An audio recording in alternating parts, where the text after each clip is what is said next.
私は生まれつき情熱が激しく、時には日に三度もそれを発散させなければならないほどだった。けれど私たちの結婚はビジネスの取引のようなものだった。だからたとえ私を満足させる時でさえ、ダックスは形だけのおもちゃを使うだけ。彼の動きは正確で、温かみはなく、決して個人的な触れ合いはなかった。毎回終わると、彼は丁寧に聞く。終わった？まるで自分とは全く関係のない雑用をこなしたかのように。しかし私が予期せぬ死を遂げた後、私はこのいつも忌々しく思っていた男が、私のために完全に狂った姿を見た。彼は沈黙した古老のようになり、公然と、また密かに、私を傷つけたすべての人々を自らの手で排除した。彼は私の硬直した顎にキスをし、声は塵にまみれたようにひどく低かった。エララ、もし来世があるなら、ちゃんと一度でいいから俺を愛してくれないか？彼は私の冷たい体を抱きしめ、その後爆薬を爆破し、私の敵たちを道連れにした。彼の魂が散る瞬間、私はようやくあの冷たい仮面の下に隠された、彼の愛の深さのすべてを見たのだった。目を開けると、私は結婚生活の1年目に生まれ変わっていた。喜びに打ち震え、涙で視界がぼやけた。今度こそ、私は彼をちゃんと愛すると誓った。しかし彼は変わっていた。あのクラブのポールダンサー、セラフィナに夢中で、彼女のためなら完全に狂っていた。彼は私の心臓と肝臓を摘出し、彼女の薬を調合することを望んでさえいた。私は声を枯らして叫んだ。前世であんなに私を愛してたのに。どうして突然愛せなくなったの？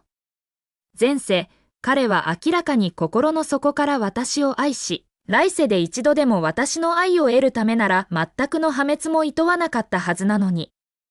どうしてこんなことに？彼は振り返り、声は凍りつくように冷たかった、ただの見合い結婚だ。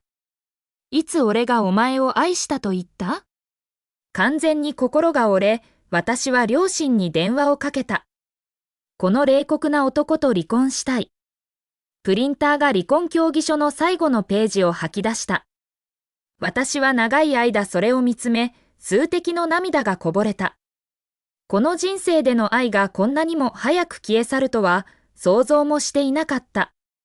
書類を片付け、スマートフォンを開くと、INS のビデオ通知が目に入った。それはダンサーのセラフィナで、もう数千のいいねがついていた。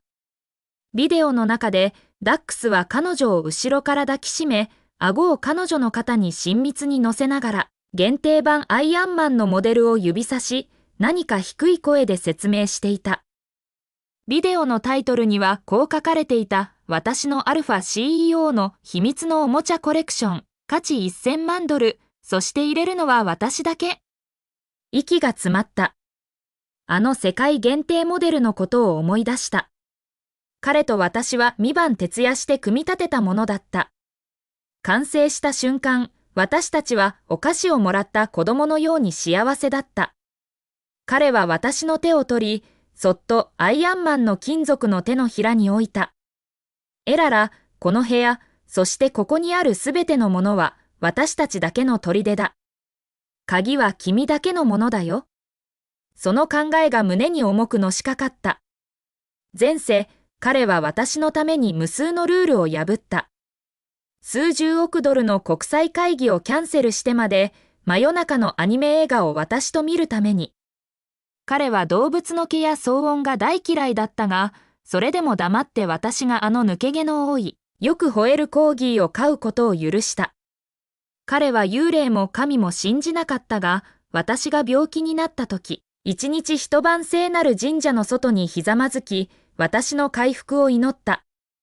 私は離婚協議書をしっかり握りしめ、まっすぐにあのコレクションルームへ向かった。許可は必要なかった。私は最高のアクセス権を持っていた。彼自身が私にそう約束していたのだから。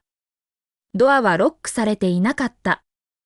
ドアを押し開けた瞬間、だらだらとした音楽が押し寄せてきた。私は凍りついた。部屋の中央にはいつの間にか長いポールが立てられていた。そしてダックスは私たちが一緒に選んだあのソファに座り、そのダンサーがポールに揺れるのを見ていた。キャッという悲鳴とともに、セラフィナはポールから強く滑り落ち、カーペットの上に転がった。彼女の短いスカートが輪だけ、下には何も着ていないことが明らかになった。彼女の青白い太ももの内側に目立つ赤い傷跡が現れていた。ダックスは一瞬も迷わず、ひざまずき、傷口に口をつけた。彼の動きは信じられないほど優しかった。私は苦笑した。彼が私を満足させるとき、彼はあの冷たいおもちゃしか使わなかった。まるで冷たく無感情な外科医のように。しかし彼女のためなら、彼はそんなにも献身的にひざまずき、自分の唇で彼女にキスすることができた。さて、私はドアを完全に押し開け、中へと歩いていった。音を聞いて、彼は私を怒ったように睨んだ。なぜノックしなかったんだ？私は彼の質問を理解していなかった。離婚協議書を彼の足元に投げつけた。サインして。彼はおそらく彼らが中断された光景に戻りたくてたまらなかったのだろう。書類にも目もくれずにペンを奪い取った。彼はいい加減に自分の名前を走り書きした。彼のホルモンが明らかに彼の行動を支配していた。私は書類を拾い上げ、振り返らずに出て行った。30分後、私はちょうど別荘の玄関を出たところだった。ロールスロイスが目の前に止まり、私の進路を遮った。窓が降りた。ダンサーのセラフィナが後部座席に座り、私に挨拶した。エララ、どこに行くの？ダックスは今夜、私をブラックオーキッドのプライベートオークションに連れて行ってくれて、ダンス衣装を落札するんだ。一緒に来る？いいえ、私の声は冷たかった。セラフィナの目は瞬時に潤んだ。エララ、私のこと嫌いなの？エララダックスの声は氷のように冷たく、感情のかけらもなかった。セラフィナは親切に誘っているんだ。音痴郎な真似はするな。結局、私はあの車の後部座席に押し込まれた。オークション会場はプライベートな邸宅に設けられていた。ダックスは信じられないほど寛大で、人気スターのレディー・ガガが着用した衣装をセラフィナのために落札し、観客から感嘆の声を引き起こした。競売人は咳払いをし、神秘めいた口調で言った。次の出品は少し特殊です。これは未公開のオリジナルビデオです。主役はダンス界の新星。開始価格$500万です。セラフィナと彼女の元彼の極めて親密なビデオが大画面に映し出された。会場全体が騒然となった。高精細な映像、増幅された息遣いが露骨な細部の一つ一つを苦痛なほど明らかにしていた。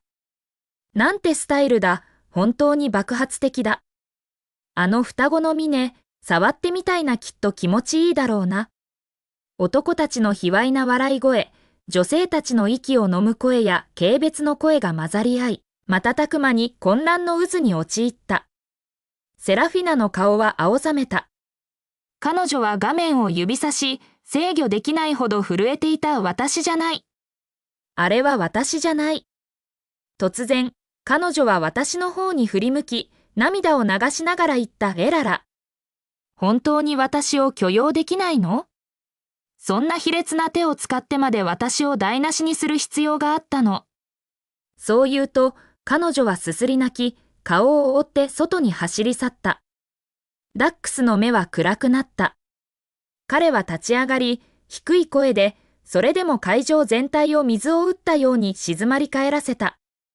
このビデオ、そしてそのバックアップすべてを1時間以内に私のオフィスに送れ。1秒でも遅れたら。彼は会場を見渡した。約束する、この場にいる誰も明日の太陽を見ることはできない。そして彼は振り返り、私を見つめた。エララ、これが君と関係ないことを祈る方がいい。私は頭の中が真っ白で、骨の髄まで冷たさが染み渡りながら別荘に戻った。私は天井を見つめた。どうしてこうなってしまったんだろう？私は一晩中ぼんやりと座っていた。夜明けに玄関がバンと蹴り破られた。ダックスが激怒して入ってきた。冷たい土器を放ち、目は血走っていた。セラフィナが手首を切ろうとしたって知ってるか？彼の声はかすれた方向だった。もし発見が遅れてたら死んでたんだぞ。どうしてこんなことに？私がやったんじゃない。私はもう我慢できず、ソファから立ち上がった。彼は冷笑し、近づいてきた。君じゃない？彼女が理由もなく自殺しようとすると思うか？君が彼女を追い詰めたんだろう。つけ上がるな。私は自分が無実だと知っていた。彼がそう信じようと決めているなら、それ以上の説明は無意味だった。疲れたよ、ダックス。私は首を振った。もう説明したくない。彼は私の手首を掴んだ。その握力に私は痛みで声を漏らした。疲れた？エララ君は彼女を台無しにした。そして今、疲れたって言うのか？私の心は激しくねじれ、鋭い息苦しい痛みが胸を締め付け、息を奪った。私は胸をしっかりと押さえた。視界が回り始めた。前世、彼は私が先天性の心臓病でストレスに弱いことを知っていた。視界が真っ暗になり、私はまっすぐに倒れた。朦朧とした意識の中で、自分が誰かの腕の中に落ちるのを感じた。彼は私の倒れる体を受け止め、恐怖に歪んだ顔をしていた。私は彼が私を抱きかかえ、狂ったように外へ走り出すのを聞いた。エララ。頑張れ。病院に連れて行くから。目が覚めると病院にいた。ダックスの険しい顔が近くで私を見下ろしていた。エララ、君は本当に病気になるタイミングを知っているね。彼はゆっくりと言い始めた。セラフィナが手首を切ろうとしたのを見て、君は自分の病気を利用して、より大きなドラマを演出して、私に罪悪感を感じさせようとしたんだろう？彼は冷笑し、さらに近づいた。芝居はやめろ。私たちの結婚はただの契約だ。君のメロドラマに付き合う時間はないし、ましてや君を憐れんだりしない。私の心は完全に冷え切った。確かに、私が失神する前に彼に見えた慌てた表情は、心停止による幻覚だったに違いない。退院の日、私は目にしたくなかった光景に出くわした。セラフィナが私のシルクのローブを着て、ダックスの腕の中で私たちの結婚ベッドにくるまっていた。彼は私が戻ってくるのを見ると、セラフィナをさらに強く抱きしめて、私に言った。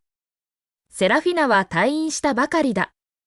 医者によると、彼女は重度のうつ傾向があって、24時間のケアが必要なんだ。これ全部君のせいだ。うちなら少なくとも彼女が再び愚かなことをしないようにできる。彼は私が衝動的に行動して彼女をさらに傷つけるかもしれないと心配しているようだった。しかし私はもう口論する力もなかった。どうでもいい。とにかく離婚協議書はサインされた。もうすぐここは私の家じゃなくなるんだ。ちょうど私が何かを言おうとしたとき、セラフィナが彼の袖を引っ張り、弱々しい声で言った。ダックス、薬の時間だよ。彼女は視線を落としたが、目尻で一瞬私を反抗的に見た。お医者さんが104度の温かいお湯で飲むように言ってた回復にいいんだってエララ。一杯もらえる？ダックスは私を振り返り、怒鳴った。聞こえてないのか？持ってこい。